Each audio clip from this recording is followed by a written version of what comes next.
Alright, so for those of you just tuning in, I'm about to spectate a very special, bizarre match of Age of Empires 2, of course, played between my viewers.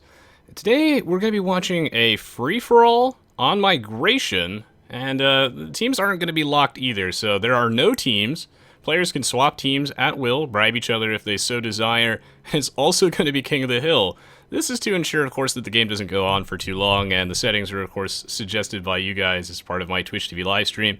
If you're interested in coming in here to play or just chit-chat with me, then by all means, you can find my Twitch schedule on my Twitch page itself by scrolling underneath the video player there. Alright, so without further ado, let's get this show on the road. This game might turn out to be reasonably long. I might have to split it into two parts, and if that happens, then you can find the second part in the video description when I post it on YouTube. And for those of you watching, buckle up, as it's going to be a weird, crazy holiday match. Of course, this is the day before Christmas Eve, so yeah. I hope that you all have a wonderful, happy holidays, a great holiday season, and we'll see how this one goes. Gonna flip off that delicious fog of war as we're starting off the match on a wonderfully exciting note with a good old freeze, as it looks like Tyrannus, our red player, is experiencing some massive lag, and Stoke as well, lagging a little bit too. If anyone is still listening to the stream while they are in this game, then I suggest that you perhaps pause the stream. You don't have to close it, but if you pause it, then that means that there should be a little bit less lag. Hopefully it doesn't run like this the entire game. Will Stoke's computer hold together? If not, maybe I'll restart, we'll see. Michael Decker's, my stream is 720p because I live in America. And here in this country, we have freedom from good internet.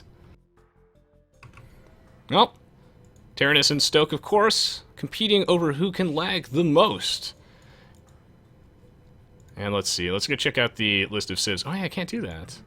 Can I click, I can click the diplomacy menu, right, to see all the civs. Okay, so we have Snizbat playing as the Grey Portuguese. We have Zamax playing as the Green Britons. Rigsism also playing as the Britons, but he's yellow. Prime Troll Jr. playing as the Teal Turks. Foghorn TV playing as the Purple Vikings. And Tyrannus playing as the Red Incas. And last but not least, we have Stoke playing as the Orange Ethiopians.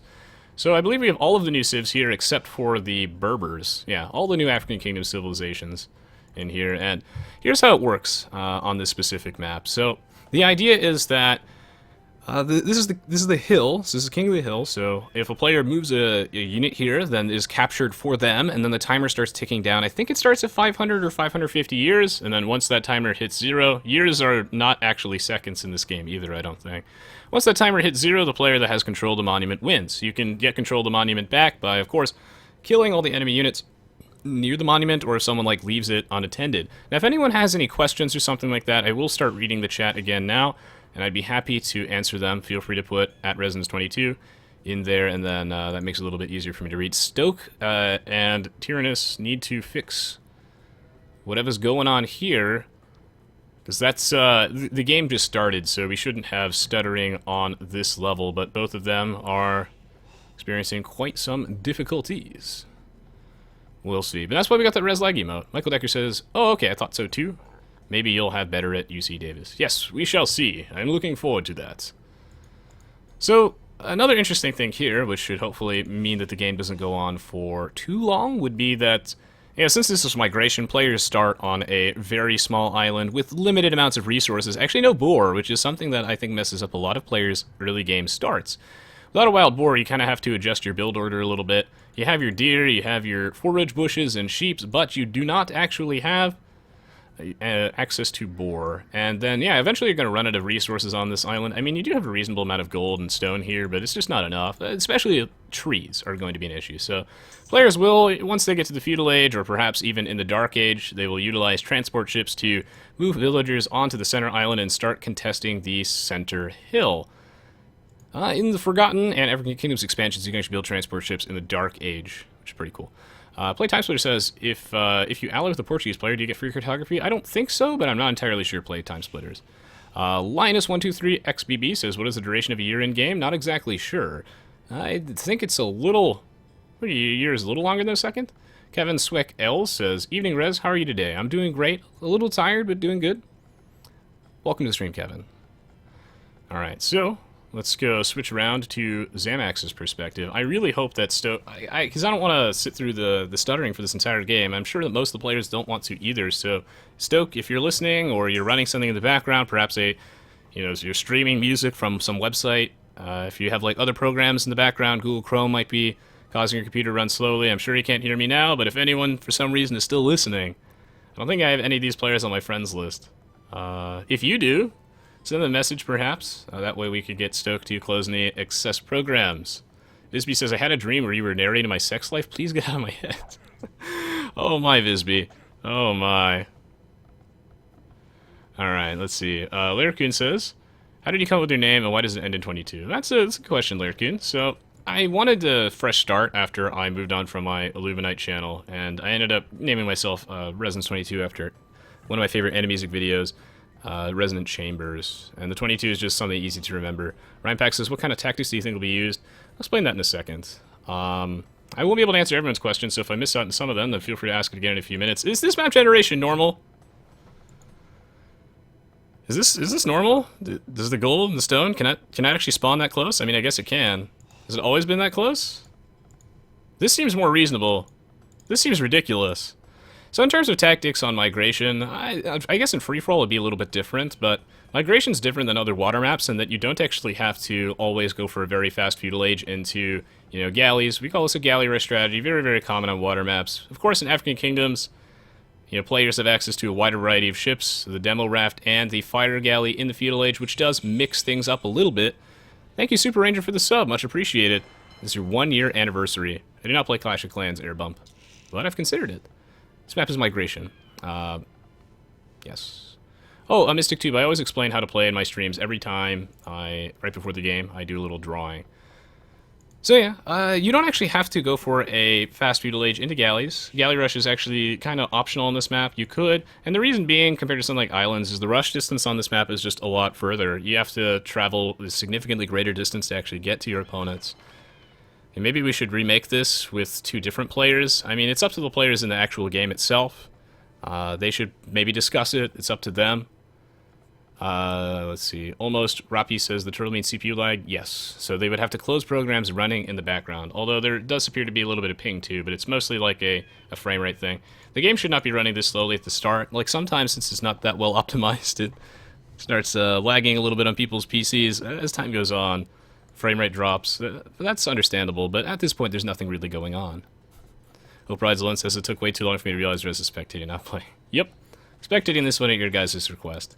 So usually what you'll see on migration, as opposed to a galley rush, is players will sit in the Dark Age for a little bit longer than usual, and they'll start booming up with fishing ships. So they'll make a ton of fishing ships in the Dark Age, more than the standard 4 that we see on more, I guess, open water maps. And this is because, you have to float around past the corners of the islands, and it can actually take a while to get to your opponent, more so in like a 1v1 especially, and maybe in a team game, but I guess if you're doing a free-for-all, then you're not that far away from your opponent, so galley rush still probably works.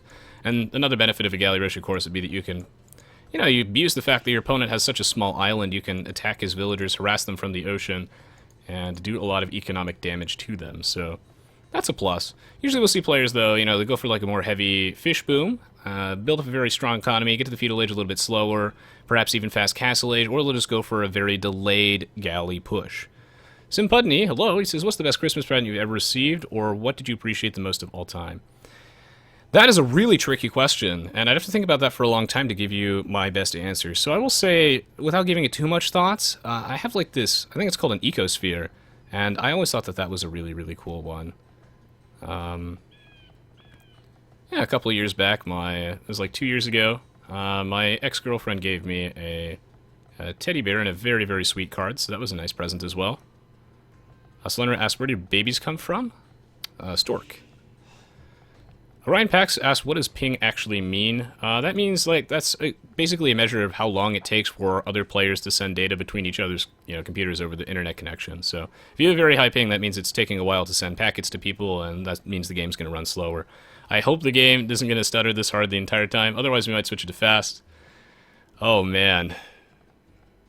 Rocker asked, what civs would you like to see in a future expansion if there is one? I actually think that we have plenty of civs here, and that I don't know if I necessarily want to see anymore. I would rather see more content, like more standard-ish maps, rather than the ones with the weird starts. maybe, campaign DLC, something like that I'd be more interested in. Okokoloponix says, could you give me a link to the texture pack you're using? You can find it in the video description of every video I upload. I don't know if this one has been updated, though. It's Manu's HD texture pack version 2. Oh, of course, Castor. I played Age of Empires with cheats. Probably not an easiest, except maybe my first game. And welcome, Russian accent. So, yeah. Start's going to be a little bit slow because things are stuttering. Tyrannus and Stoke need to make sure that they close Google Chrome, and they have no other programs running besides Steam and Age of Empires 2. And then that might actually help. There's also a little bit of that good old ping in the background, so if anyone can hear me speak right now, make sure to pause that. So if we take a look at the game itself, well, nothing is really happening yet. It looks like Foghorn has a relatively high amount of fishing ships, so he's ready to sit back, and I think that this is a wise idea, at least for Foghorn, because, well, if we go to his perspective, like, he's in the corner of the map, right? So he's going to be pretty far away, pretty isolated from his opponents. In fact, his closest opponent is Zamax, so maybe he should be allying with Zamax, because otherwise it's going to be really difficult for Riggsism to actually push alongside, get along, move past this peninsula and start harassing Foghorn. Foghorn, our purple player, I'll probably refer to the players mostly by their color, to make it a little easier to keep track of. Our purple friend over here is a very long rush distance from Riggsism, and I think he'll be able to protect this choke point quite easily. So if he, allies with Zamax, then he would be in a very, very good position.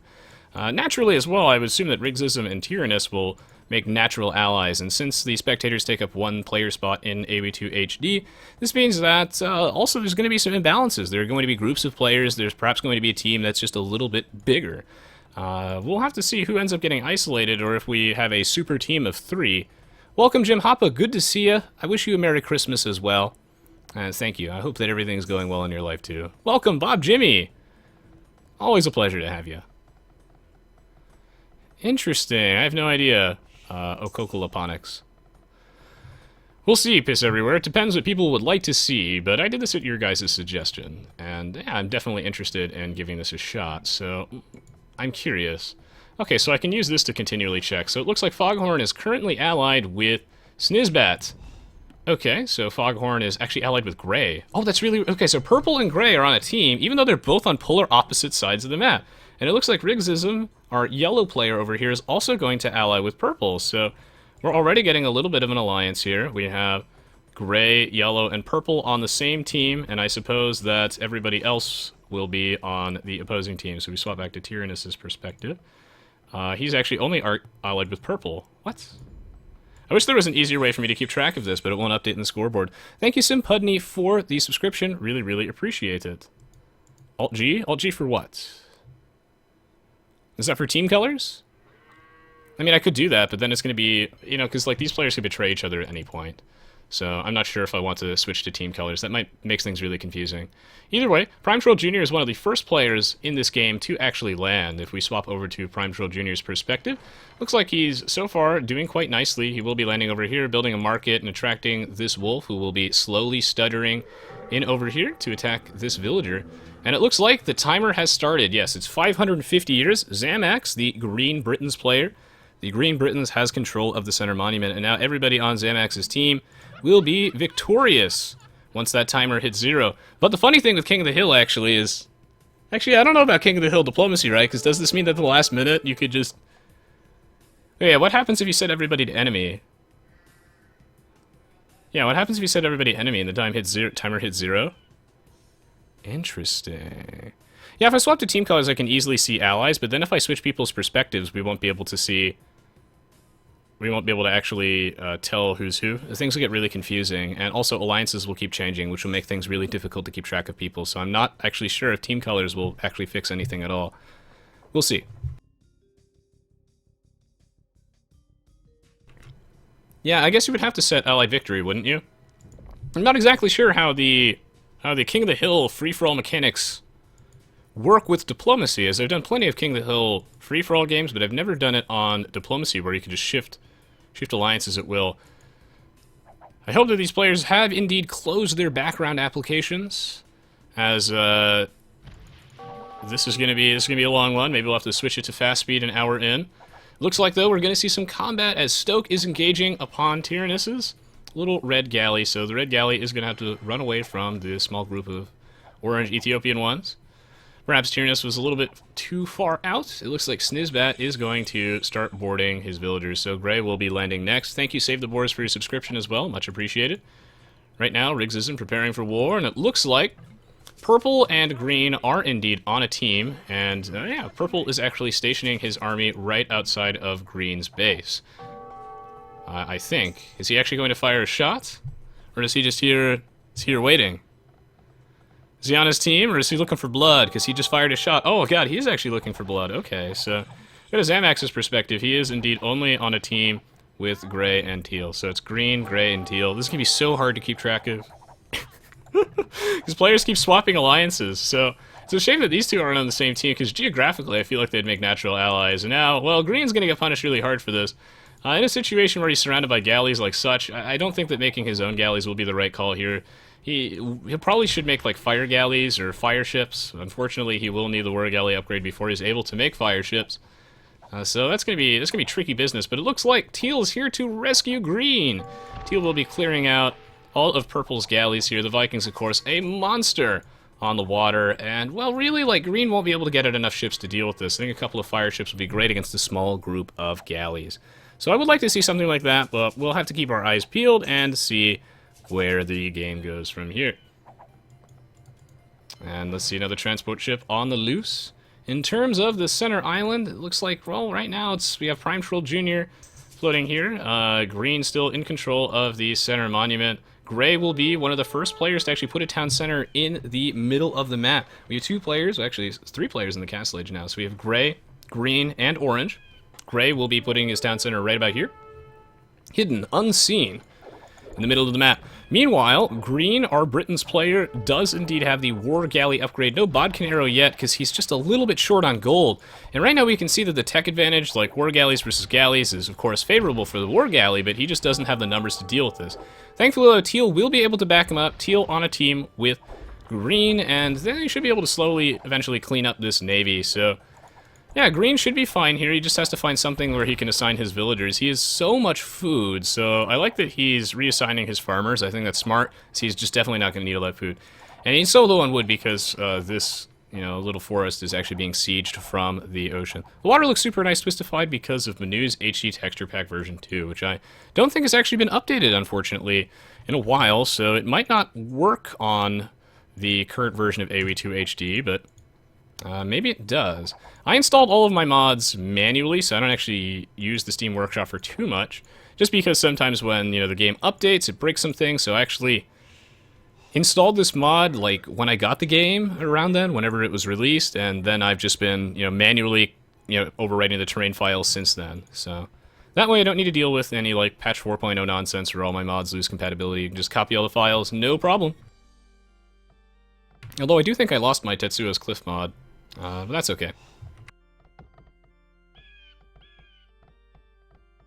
Mug100 says, Rez, I attempted to stream last night with internet with 5 up and 0.6 down. It was over 1,000 ping and didn't work. I had the settings cranked way down. Is this the limiting factor? Do I need a better internet connection to stream?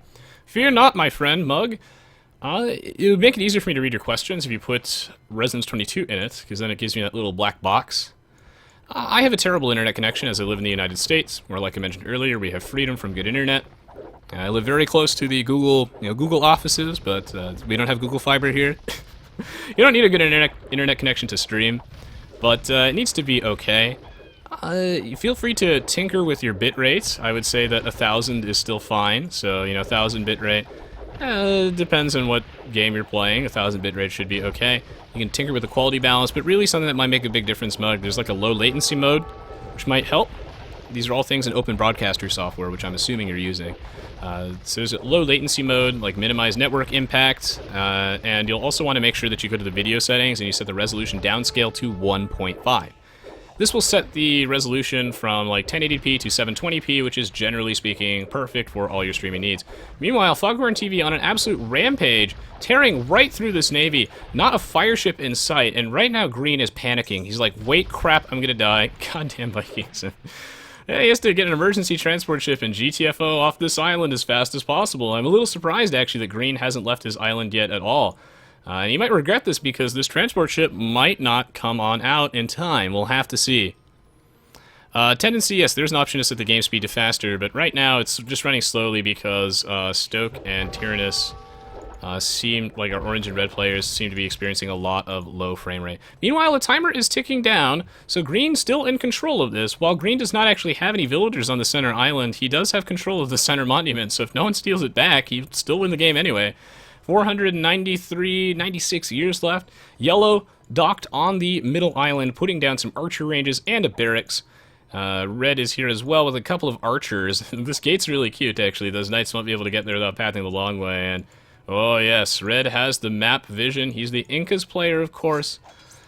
These archers will not be good enough, though. I'm not sure it's the right decision to, walk them through the gates, because that means that they're just going to be sitting ducks here. 2 archers not going to cut it against those knights. Meanwhile, Zamax on the run is going to grab a couple of villagers, land them on the center island. We have almost every player is actually already in the middle, and now things are getting a little bit crazy.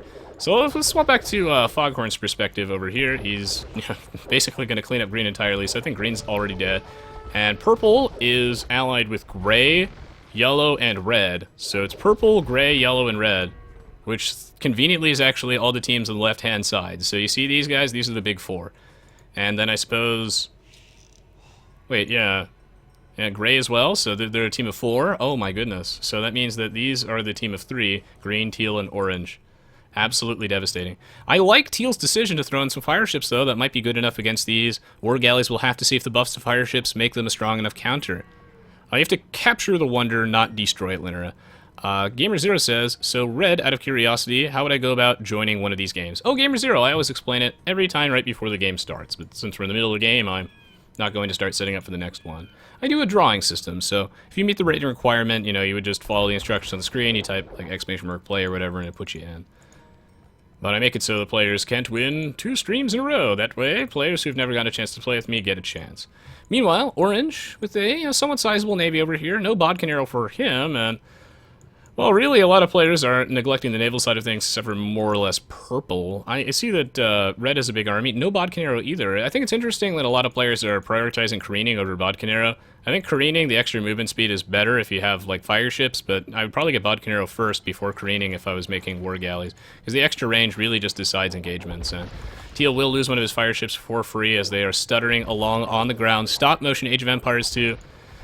Oh, man. So, basically, here's how it's gonna go. So, these 3 fellows, orange, teal, and green, are almost definitely screwed this game. They're going to have a rough time. And then what it's gonna boil down to is once those players are weakened, our super team, the big 4, are going to start double-crossing each other at a rapid rate. Big naval engagement going on over here. Hopefully there's not too much action going on elsewhere. Otherwise, I'm not gonna be able to watch all of it at the same time. Teal swarming with the fire ships. He has no careening, so he's missing out on that little bit of extra pierce armor, and we'll have to see if Foghorn can still win this game. Well, okay, here's the problem, though, is that that's so many fire ships here from Teal, so even though Purple has such a massive score, Teal will be able to push him out. There's sort of a combat triangle on the water, but it doesn't quite work like a combat triangle. At least in African Kingdoms and the Forgotten, it works a little bit more like one. The idea being that fire ships beat galleys, galleys beat demolition ships, galleys beat demolition ships beat fire ships, and fire ships beat galleys, yes. Of course, you would never mass up demo ships, but making a couple of them against fire ships is great. And yes, we can see that Prime Troll Jr. pushing this back despite a lack of careening, missing 1 additional pierce armor. It doesn't matter. Purple does indeed have a large army of reinforcements closing in. There's actually a lot of stuff going on right now that I'm going to miss out on, but I do want to showcase this battle a little bit longer. With Bracer, though, he's going to be able to do a good amount of damage here, and we'll see how this fight goes. Justified says this chat is to be the most friendly Twitch chat in existence. Well, I'm glad to hear it. I try to keep it a very friendly and welcoming environment. Dun dun dun! Red, moving out with his army, is probably going to swing by over to Orange, but Orange does have the bodkin arrow upgrade.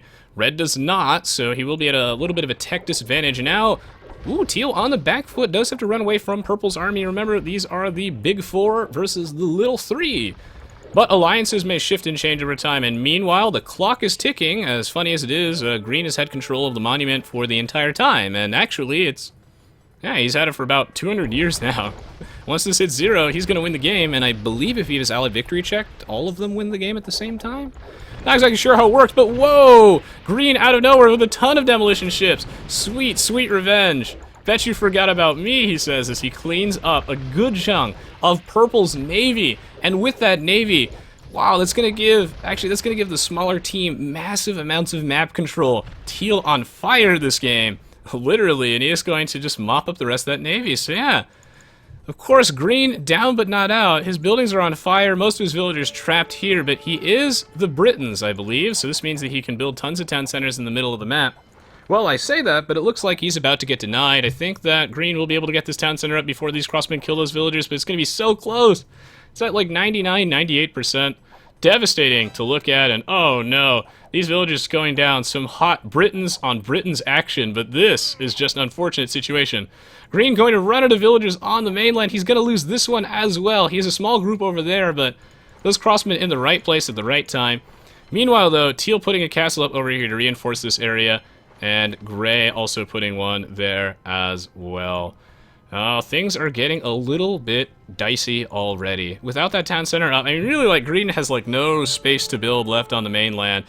It's unfortunate that migration has a little bit of, like, hilly terrain, because this means that it can be difficult to actually find a place to settle. Meanwhile, wait, are these two actually fighting each other? I thought they were on the same team. Well, at least Purple is allied with all of them.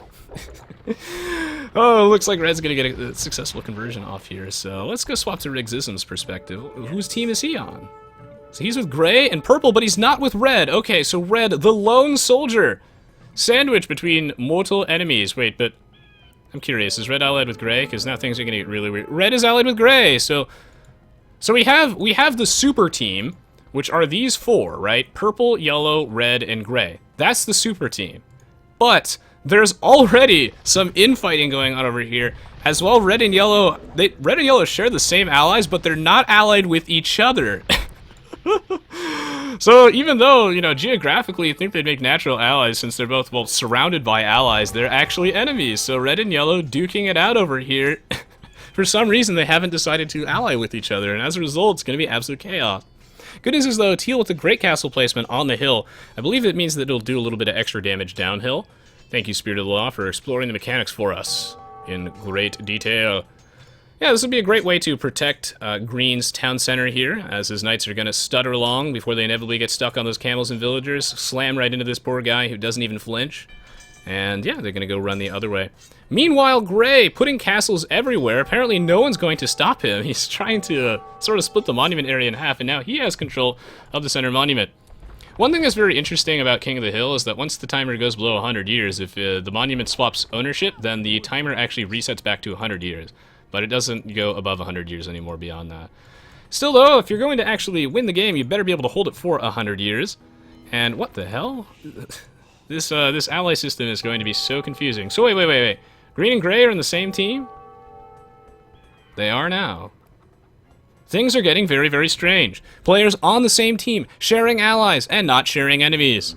Hello, Cinepolito. Welcome! Yes, you can find the schedule below, my friend. Always a pleasure to have you. But meanwhile, here's one rivalry that we can be sure of. There's not too many things in this game that are absolutes, but the rivalry between Purple and Green is going to be one of them. Green, his days are numbered. He's running out of time, and I hope that these are his, well, you know, evacuation docks, as he's going to have to somehow find a place where he can put all of his villagers on the center island free from enemies. This is disgusting, actually. Green might win the game just off allied victory with Gray, because Gray has two castles over here which were built unopposed. He has some stone walls. He's fortifying this entire area, and yeah, Green's got a couple knights to back this up. He might lose his island, but really the objective is the center. Elite Goat, if I'm switching between player colors, that doesn't actually fix anything. I'm sure that I'll get a lot of comments telling me to use friend or foe colors, but that won't actually do anything, because remember, not everybody is on the same team with everybody else. The teams aren't solid, they're changing all the time. Things will get very confusing, and every time I switch player perspectives, we'll have no idea who anyone is. See, Primeful Jr. is like, Gray, are you allied with Green or not? The alliances keep changing. I'll be swapping player perspectives, and the thing is that even though Purple is on the same team with Yellow, Red, and Gray, Yellow and Red are not on the same team with each other, even though they share all the other same allies, so friend or foe colors will not actually work here. Mug says, I'm using an open source program recommended by Twitch. It should be Open Broadcaster software. If you're not using that, it's by far the most lightweight one, very easy to use. So you're forced to stream it. No, you don't have to stream at 1920 by 1080 in order to see the game. Use 1.5 resolution downscale. It will not reduce the quality. If anything, you can turn up the bitrate, you can turn up the quality balance by reducing the resolution a little bit. 720p versus 1080p is not actually a massive difference. Hello, Catharsis. Yes, it has actually been a good game so far. A little bit stuttery, but that's absolutely okay. Meanwhile, purple, gray, and orange in the Imperial Age at the top of their game, but he is surrounded by an army of fire ships. Still no careening yet from our teal friend, but yeah, green not going down without a fight. These demolition ships doing a good amount of damage here. The explosions on this clumped up purple navy, and once again, teal's decision to make fire ships paying dividends. One interesting thing to note is that purple has been focused so hard on the navy this game that he's actually running out of resources on his own island, so it's time for a mass exodus. Pack these villagers up. They're going on a cruise straight to this paradise in the middle of the map. And yeah, he actually has no presence in the middle right now except for this one stone mine. Meanwhile, absolute chaos in the middle of the map as gray has double-crossed green. Let's swap back to Snizbat's perspective. It looks like, yeah, they've actually been double-crossed. I'm doing my best to keep track of this, but you can only imagine how difficult that actually is, as players don't share the same allies with each other.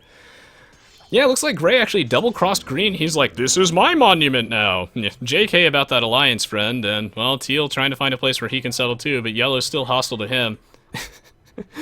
In a world where nothing is absolute, gray has map control. A couple of cavaliers guarding this and these two castles. I think it was the smart decision on gray's part to double-cross green, as green probably not going to be the most valuable asset in this case. But you know who will be?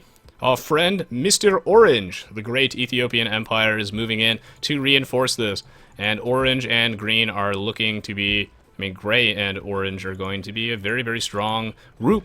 Meanwhile, the pressure is on. Now that orange is here to reinforce, gray is ready to deploy his trebuchets, and green's running out of time. This town center is not in a safe location at all, and here come the pikemen. Trying to click on them, but in HD it's very difficult to do that. This trebuchet will be able to siege this very, very carefully. I think this is green's only town center on the mainland. Okay, he's building one over here, which is fine. Yeah, he just needs one somewhere, and a castle here as well to protect it on the coastline. So, Prime Troll Jr., our teal friend over here, is doing his best to protect green. He has a very sizable navy. He's been winning basically every naval battle on this game, very, very decisively, but can he win the game? That is the question.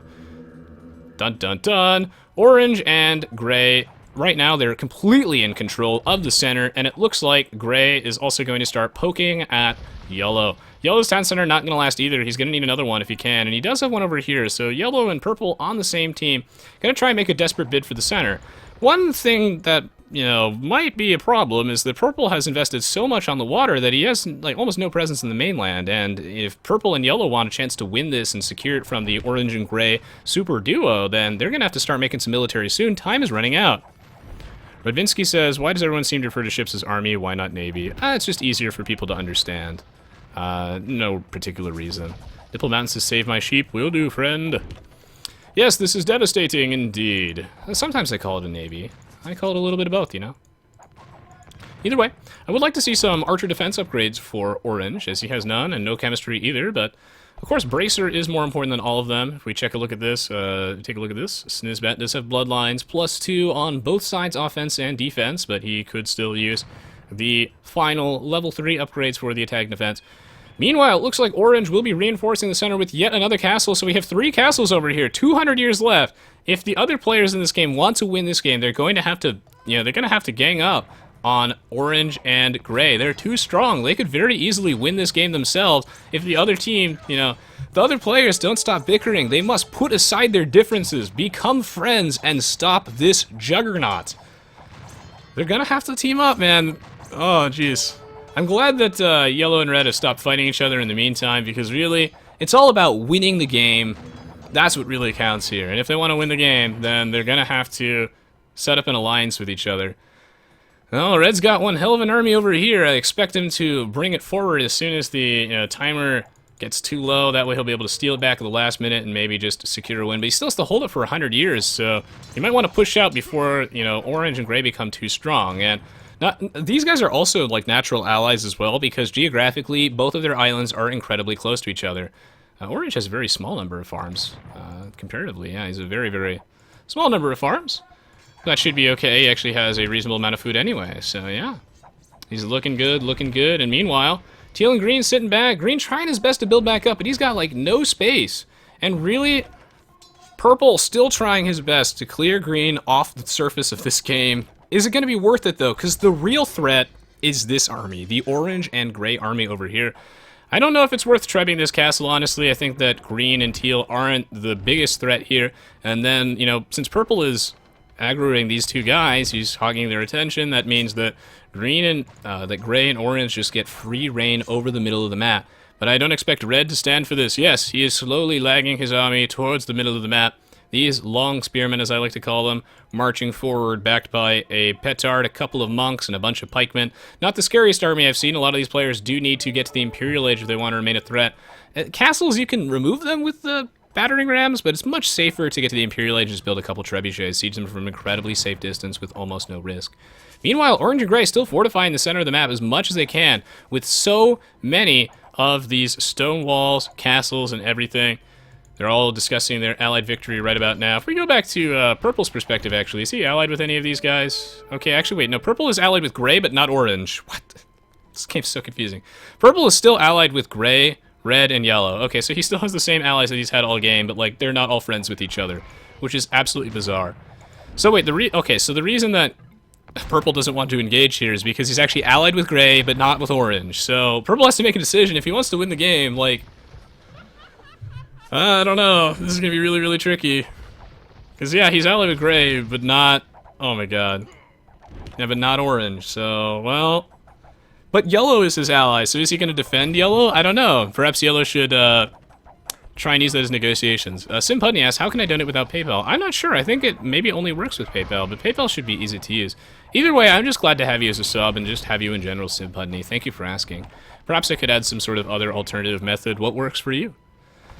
Well, in the meanwhile, orange advancing his army forward. Purple, not the greatest ally in the world, not protecting yellow here. Poor Rigsism.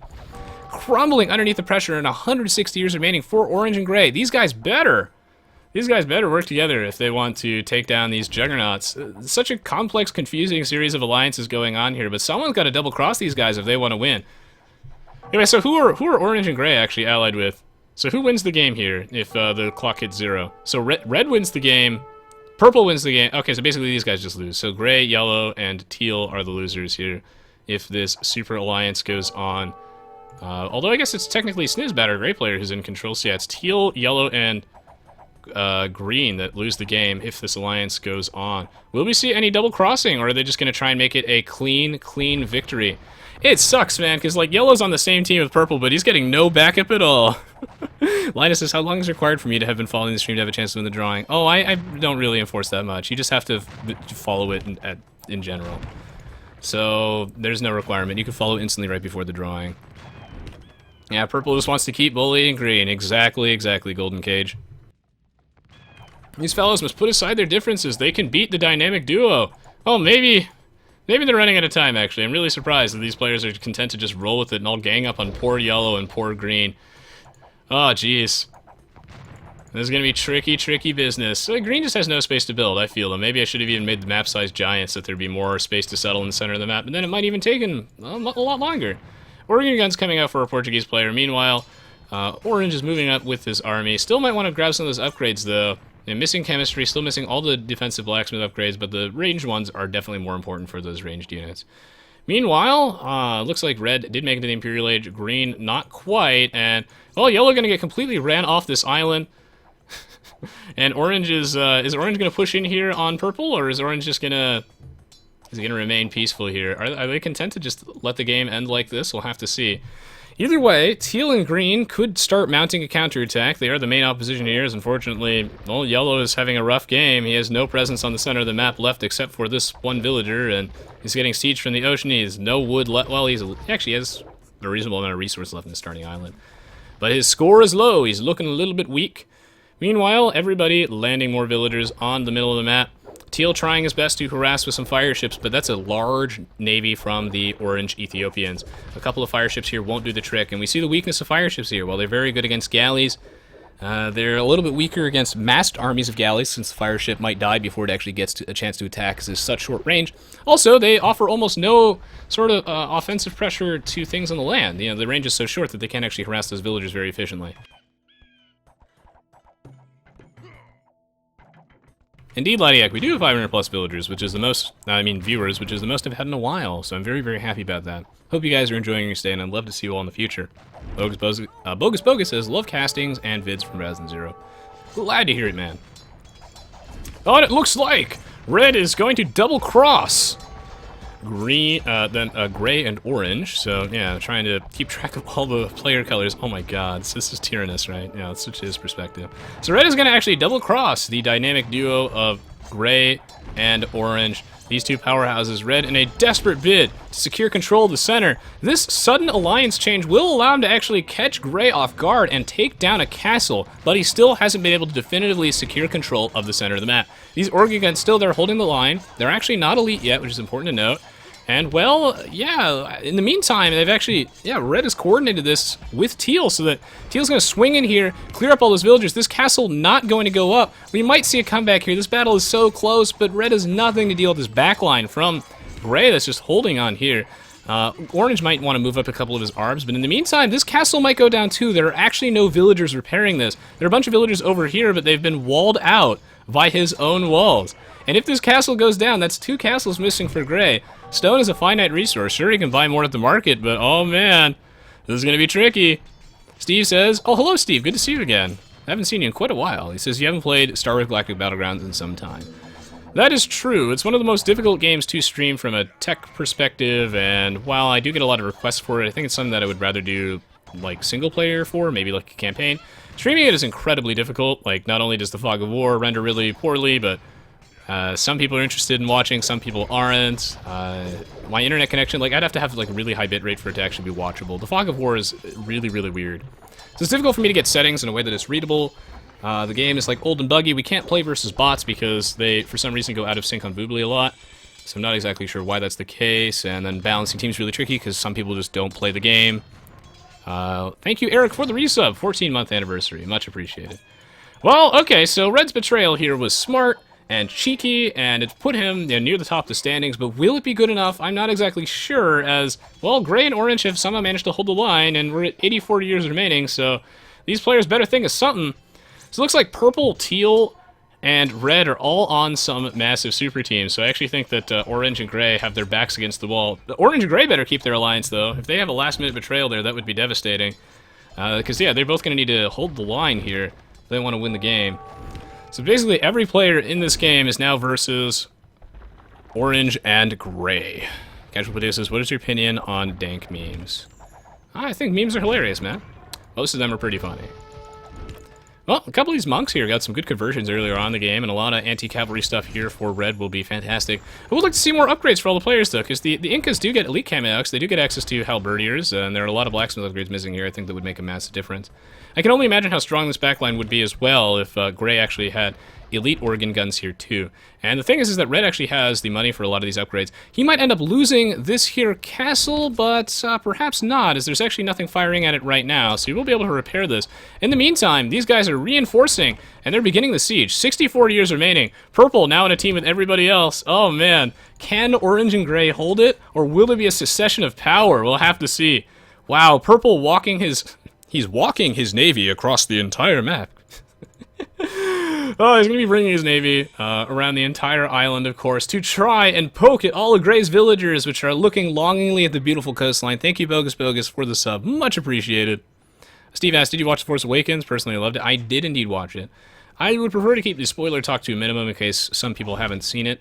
I watched it, and yeah, I thought it was surprisingly good. It was, safe is the word. It was very safe, but I had low expectations, and yeah, it was actually, I had a lot of fun with it.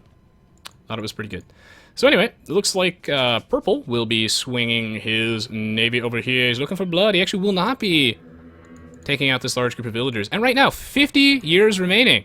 These guys still managing to hold it. Gray and Orange in control of the middle of the map. They're running out of time. They have to take control of the center of the monuments. You know, they're shoving down the gates, but you know, it's going to be time to move out real soon. That's actually not a very big army. Like, if I'm going to be honest here, that's not the most scary army I've ever seen in the universe. So I do think that they could usurp control here, but they better move out soon, because honestly, 40 years is a lot less time than it seems.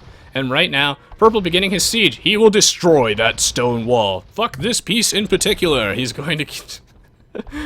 Oh, the volley of 1 damage. Once Orange loses this one specific piece of stone wall, it's GG for him. They're gonna lose the game, and then Foghorn TV will be our champion of the day. Completely ignoring this navy over down here. Could also destroy those archer ranges to limit production. I don't know. I don't know. Perhaps this piece of stone wall is really, really important. 30 years remaining. This is the final fight. Welcome, Clumsco and Velizzi. Welcome to the stream. This is the final fight. Like, they better win this. If Orange and Gray can just maintain control for just a little bit longer, they're going to win the game. This army not actually doing anything from Red at all. They need to clear out these troops. Orange and Gray have them all on stand ground, which, well, while it does mean that they get to, you know, hold control of the center, that half these guys aren't actually doing anything. One of them is going to get converted. 25 years remaining. These guys need to bring in their army as one and just clear out these remaining troops. Will they be able to do it? I actually think they might be able to. One fun trick that you can do on King of the Hill if you're a very mean person is you can bring some siege rams to the center monument because they're so tanky, very hard to kill, and that might buy you just enough time. And speaking of just enough time, with 19 years remaining, it looks like Teal and his teammates will secure control of the center map. And wait, who's Purple shooting at? Is Purple attacking Teal units now? Is this another double cross? Good lord. All right, let's swap back to Foghorn TV. Oh, actually no. We'll go to Prime Troll Jr., our Teal player over here. Wait, Stoke resigned. Stoke is dead, ladies and gentlemen, boys and girls. Stoke is dead. I was kidding about the stone wall thing. I was honestly kidding about that. But yeah, once Stoke lost that one piece of stone wall, this particular one fueled his entire civilization. Oh man, the Artosis stone wall here for our Ethiopian player. Orange is down. He's actually going to resign, thus leaving Snizbat alone, naked, and confused. I can't believe it. He actually quit after losing that one piece of stone wall. I don't know if I would have resigned in a situation like that, but either way, we're down to remaining 6 players. What a twist! Purple clearly knows something that I don't. I guess it was really that important to his strategy. Either way, Teal gonna get double crossed. Let's check out the alliances right now. Ooh, neutral with Purple. So Teal here still looking for forgiveness. Teal on a team with Green and Yellow, his 2 longtime allies, and Red. But meanwhile, Foghorn TV, he's gone mad with power. And it looks like, yeah, he's actually only on a team with Teal. Interesting. So Purple making one hell of a gambit. Wait, he's only on a team with Teal. Wasn't he just killing Teal's guys? Purple can't make up his mind. He's gone mad with power. Enemies with basically everybody. Or he just killed all of Teal's army and then he set himself to ally with Teal. Isn't that cute? Isn't that cute? Either way, Purple gonna move in here, and now he is the master. Gonna station his army here on stand ground, trying to build a castle, and will Purple be able to survive? He's 80 years remaining. He managed to actually take out Orange somehow. The Stoke is still gaining, I think, his, like, villagers gathering resources or something like that. I'm not exactly sure. I also think his castle, yeah, his castle's also still killing stuff. Yeah, actually, it's just his castle killing stuff. I don't think that he has any, like, trade cogs or anything that are still gathering. Yeah, I think everything else is idle. So it must just be his castle, which is why Stoke's score is still going up. What a game! Purple still in total control! Oh, Red has finally decided, I'm gonna switch my stance, my allied stance to neutral with Purple, or enemies. You know, he's finally realized, maybe this Purple fellow is up to no good. Perhaps someone named Darth Sidious might not be a nice guy. Well, it's a shame with Orange out of this game. This army is actually just gonna serve as a piece of terrain that will body block people, and it looks like, yeah, Teal also is like, wait a minute, I think Purple's gone mad. He's secured complete control of the middle. All of his units getting stuck on this piece of tree, this castle, all those villagers. It's not a very scary army. This game, players just neglecting their upgrades. I know that the Vikings don't get access to bloodlines or anything like that, but no forging, no scale barding armor, nothing. Some weak light cavalry. Meanwhile, Red allergic to upgrades as well. Still only with pikemen with +1/+2. Trying to click an individual arbalist, but unit selection in this game is broken. Nobody has padded archer armor. There are so few players in this game with padded archer armor. Gray doesn't have it either. Did he ever get padded archer armor? No. Okay. Almost nobody has padded archer armor in this game. That's very, very interesting. It's a bad upgrade, guys. Never get it. Does Yellow have padded archer armor? He does. Bless you, Riggsism. Riggsism, show us the way. Meanwhile, everybody ganging up on Purple, trying to clean up all of his stuff. I'm curious to see if this is the right decision, because if Purple messes this up, if Purple doesn't win here, he loses the game, because he just double-crossed everybody on the map. Thank you, Selendra, for the sub. Much appreciated. Hope to see you in the future, my friend. Yeah, so purple just double-crossed everybody in the game, and, well, this means that he's not going to have any presence on the center island anymore, so either he wins the next 30 years or it's GG. Well, I'll have to see. It looks like everybody is actually so preoccupied clearing out all of his other junk that they're not making a push for the center. I think purple might actually win here. Purple, the mastermind, Foghorn TV. The chess master, seeing 30 moves ahead of his opponent, realizes, yes, I'll put all this useless crap over here. They will aggro to my stables, and then they will give me just enough time to secure control of this. There are 30 years remaining. These guys should have engaged a long time ago. Meanwhile, Orange's castle going to be racking up some kills, I presume. 25 years remaining. These guys got to move now. Getting stuck on everything. Well, there are no castles here for purple anymore, so they just have to clean up the rest of this army. But there are a lot of troops here left. This could be really close. These light cavalry suck, but they do actually have a reasonable amount of upgrades. Can they clear this army out in 20 years? 20 years left. Oh, man. Will purple be able to hold this? 19 years, guys. I'm actually not exactly sure. No, wait, no, purple might barely get his army cleaned up, so perhaps double-crossing everybody. Making that many enemies was not the winning play. Oh, my God. Last time it was like 19 years, I think, and this time, well, purple will get cleaned up at approximately 14 years, and now gray in control yet again. Who's gonna betray who? Oh, purple might have a huge navy parked outside of orange, but it's not doing diddly squat, and now, well, purple just kind of ran out of stuff. Foghorn TV says, GG, 17 years. Oh my God. Now the Super Alliance, everybody versus purple. Complete control of the center of the map, and still Stoke farming kills from the grave, racking up that score. He might be on the bottom, but really his KD is looking great. This castle getting some insane value here. Now, which of these brave souls will have the courage to betray everybody? Green actually going to ally with purple. He's going to be like, JK, man. Just kidding. We've been friends this entire time. Love playing pranks on my friends, man. It looks like purple, he's woken up. He's decided to inch his army slightly further north. Gonna take a lot of free hits from this orange war galley, because I think he's still allied with orange, but orange not allied with him. From the grave, orange doing great, and actually, wait, no, Rigsism is on the bottom right now. But his one militia will surely be enough to carry this game. Which one of these brave souls will have the courage to betray everybody? We'll have to see. Snizbat, also our gray friend, gonna ally with purple yet again, so alliance is shifting non-stop. Players will eventually soon run out of resources, and well, yeah, maybe I just put it all in one video, maybe I split it in multiple parts. We'll have to see, but you'll find all those in the video description. Well, everybody massing up all our army in the middle. I can't wait for someone to actually just, switch alliances and clean this entire thing up. Orange still getting a ridiculous amount of kills with his castle. These arbalists doing God's work, slaying armies from the grave. When will these guys double-cross each other? Basically, purple is the real loser right now. He's on the back foot here. Forced to make nothing but trash units, running out of gold. He's got basically nothing left. And he's got his whole navy, but once again, orange still farming kills. Look at this guy's KD. Resigning was the best decision that he could have possibly made. He is owning everybody. Somehow I want some of Orange's arbalists to just accidentally walk into the center of the map and just, he'll accidentally win the game without even being here. Hello, John Fist. Good to see you, as always. Ivan says, what's your favorite new civ? Probably the Berbers. He says, thank you for the fun stream. Well, thank you for watching, Ivan. Ladiac says, the year is 2050. Legend says, Stoke is still farming kills with his castle to this day. Indeed. But this castle, the MVP of the entire game, is going to go down. All of Orange's civilians going to disintegrate before our eyes. And meanwhile, it looks like Teal is going to be the player who's going to make the bold play. He's going to start fighting everybody. So Teal has split off from the super team, and now we have our green, red, and yellow alliance all massing up troops here. Well, actually, wait. So who's Teal enemy was with? He's enemies with gray, but he's allies with everybody else here. The plot thickens. Well, 50 years remaining, so let's see. How will Teal win this game? Well, so Teal's on a team with everybody but gray. So if they can hold this, then everybody wins the game except for gray, I think. Gray on top of the world for the entire game, but actually going to lose, and holy shit. I can't believe it. I think this actually means that green technically wins the game, right?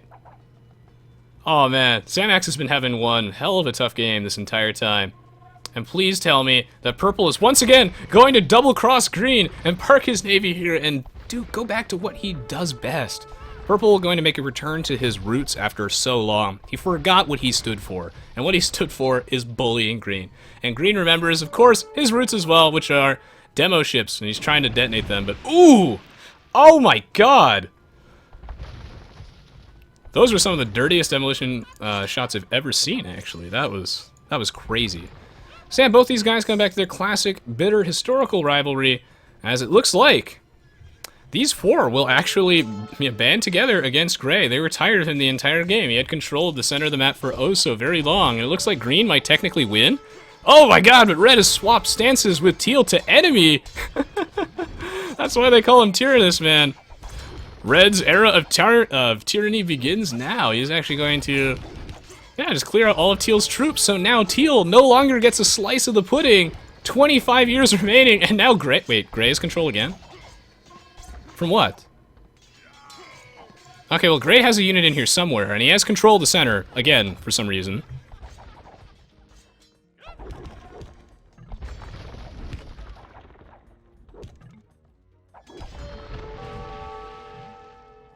Well, Purple's Navy, and, well, perhaps his chance of winning the game, but we'll have to see. I mean, I guess he's part of the Alliance, but yeah. Gray suddenly has control again? I have no idea what's going on. Snizbat has changed stances with you to enemy. Yes, so now Prime Troll Jr., our teal player, is going to get the short end of the stick. Could this go on forever where they just, constantly betray whoever has control of the monument? Was this a terrible idea? I have no idea. At some point, I would like one of them to just let nature take its course. I'm not really sure. Thank you, Jelgus, for the sub. Much appreciated. I have no idea what's going on anymore because they keep betraying the guy who just is, leading the countdown here. And I guess they could keep doing that infinitely, right? Because you guys asked me to spectate a free-for-all diplomacy game, and then everybody's like, okay, that would be cool, but we would like it to end at some point this millennium. And I agreed, so I asked you guys what your ideas were, and a bunch of people suggested, let's make a King of the Hill. That way it has to end eventually. Does it have to end eventually? I'm not really sure. And yes, hello, Tilvardaga. Yes. The frame rate's even worse this game. So yes, I hope that they set it to Allied victory and someone ends this eventually, but yeah. Wait, so now Teal is the one who's going to lose? Either way, I'm just happy that Green is indeed the winner here. Oh man, because Green's had one tough game, and it looks like Purple actually has sided once again with Green, and yeah.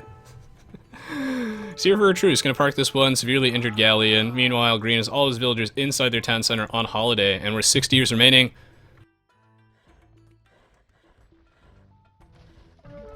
Yeah, Michael Deckers, I'll switch it to fast speed if the game doesn't end soon.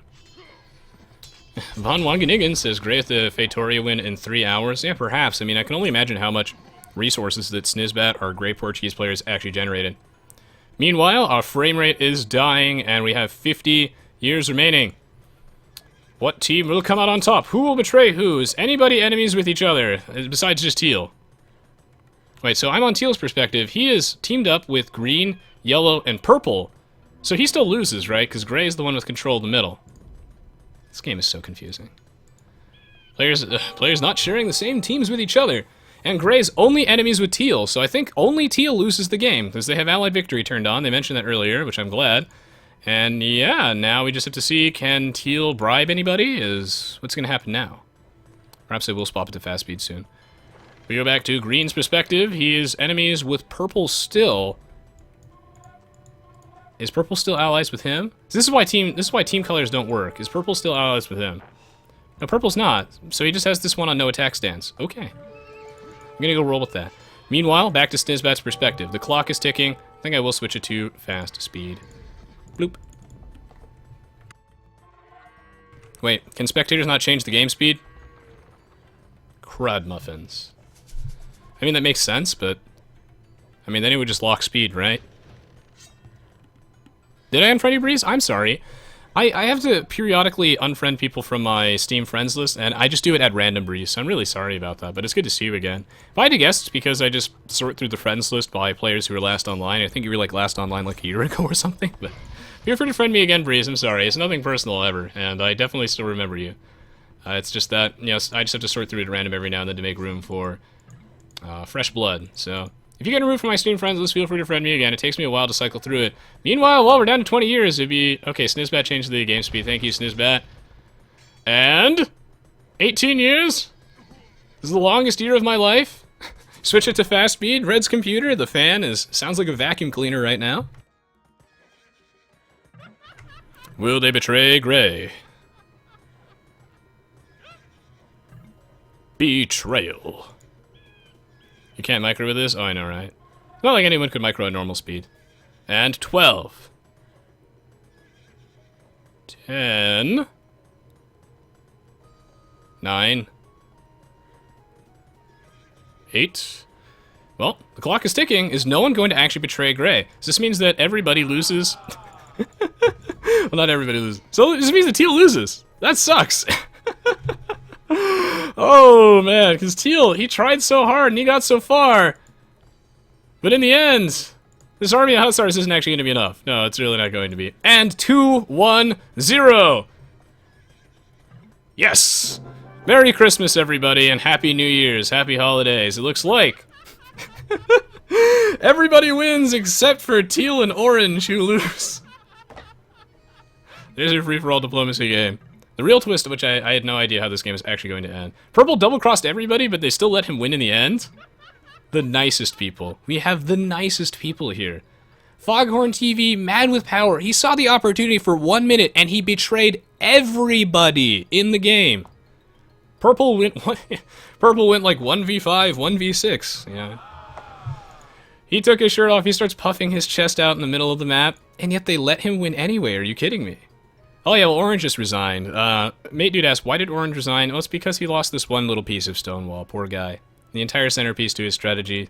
The Artosis pylon powering his entire base. Once he lost that to Foghorn TV's play it. That might be the best play of 2015 as we're moving up to the end of the year. I think the biggest play of 2015 will probably be when Purple swung his entire navy. He brought his whole navy around the tip of the island, across the entire map, all the way down over here, just to focus fire down this particular piece of stone wall. While Orange was actually poking him back with like one galley. He focus fired this down. He didn't really do anything else. And once that wall was down, then Orange was like, well, shit, man, I'm done. Can't come back from this. And he resigned, so. And then, yeah, Primeshell Jr. unfortunately gets betrayed at the end. I'm still really surprised that they actually let Purple win after all of that. Just goes to show. We're all friends deep down. Yeah. Foghorn TV says, for fuck's sake, I tried to betray them all and failed and I still win. Yup, that's the moral of the story, guys. Betray everybody, win anyway. Hello, Mythology. Very early Christmas to you too. So that's the end of game 1. Alright, let's check out the achievements. Oh, man. Most buildings raised goes to Orange. Actually, I mean, not Orange. It goes to Gray. Actually, Orange's KD wasn't as good as I thought it was, but a lot of those kills were honestly with his castle. So, that was still pretty good. Wow. Purple, of course, the person with the most units killed and units lost due to his epic betrayal of everybody, and he got it down to, was it 14 years? I think it was a very, very small amount. So Purple almost won, and he actually still won anyway, so it just goes to show. Oh, you jokingly invade everybody, betray everybody, and then they're just like, nah, man, it's okay. It happens to the best of us. We all go mad with power every now and then. Wednesdays, man, what are you gonna do? What are you gonna do? Man. Yeah, I would say that Gray definitely earned that win, and so did everybody else, of course, because Gray was just playing out of his mind for the entire game. He's definitely one of the top players the entire way. And what's shocking to me is that Orange was actually one of them that lost. It's a shame that Primeshell Jr. lost, too, because, you know, he refused to die, constantly fighting against Purple. The big tyrant, the big bully of this game, Foghorn swinging his navy around, messing with Green. But really what I'm the most glad about is that Green somehow managed to win, and that Purple and Green put aside their differences after they both threw their navies into each other like 4 times in a row. What a crazy, crazy game. Fresh Prince says, that was a really funny match. I would love to see more like this as long as there's a way to make it not go on for 10 million years. I agree. We'd have to think of something. I like the idea of a free-for-all diplomacy game. King of the Hill seems like a way to limit the game time, but you could also just keep switching alliances. So maybe there's a better way to do this. Maybe we do a... I like the idea maybe of a free-for-all diplomacy game, but rather than make it King of the Hill, we make it like a time limit. So that way... Well, wait, then no, you would just betray everybody when the... I have no idea. Maybe you make it regicide. You probably make it regicide. That way you betray people and you just kill their kings. I think that'd be very, very funny. Hello, Call Me TV. Because I can imagine you would be on the team with everybody else in the game, right? And then, like, hey, Foghorn TV, how's it going, best buddy, old pal? And then he's like, what are you doing? Why are you building stone walls around my castle with my king in it? And you're like, oh, to protect you, of course. Let me just put bombard towers all over your base. Thank you for the bombard towers, friend. And then, the alliances change and suddenly your king dies instantly. Let me escort your king with an army of hand cannoneers to where it's safe.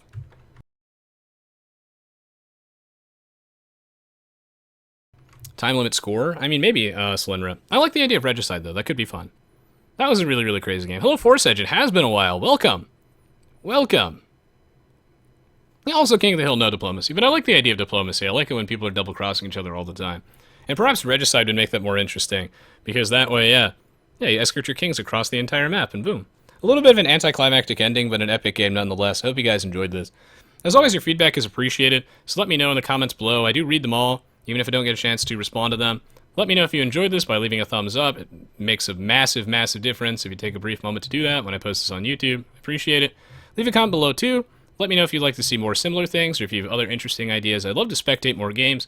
Obviously, I'll still be playing games, and I'll still be, spectating expert 1v1s and giving my commentary on all sorts of stuff. And I'll also still be doing other videos in addition to Age of Empires, too, so this would just be something that I throw into the mix. I thought this was a lot of fun. Perhaps if we make it Regicide, it would be even better. Hello, Robo. Welcome. Thank you, Dark Paladin. Glad to hear you love my eye. Cinepolita says, what's the plan for tonight's stream? I'm going to play 2 more games after this, I think, even though this game was really, really long. And we could even do Sherwood Heroes. Who knows? So either way, as always, I really appreciate your support. Don't go anywhere, guys. I'll be doing another game after this, which will be fun as well. I'll post this on YouTube at some point. Probably, I don't know if I'll split it in 2 parts. We'll see. And yeah, if you want to get in on my live stream, feel free to give it a follow. You can find my streaming schedule on my Twitch page by scrolling underneath the video player there. I do update it every day, so make sure you check back regularly. And yeah, I will see you all shortly. Happy holidays, of course, and we'll be back in about 2 minutes, and then I'll start the drawing for the next games. Don't go anywhere. Be right back.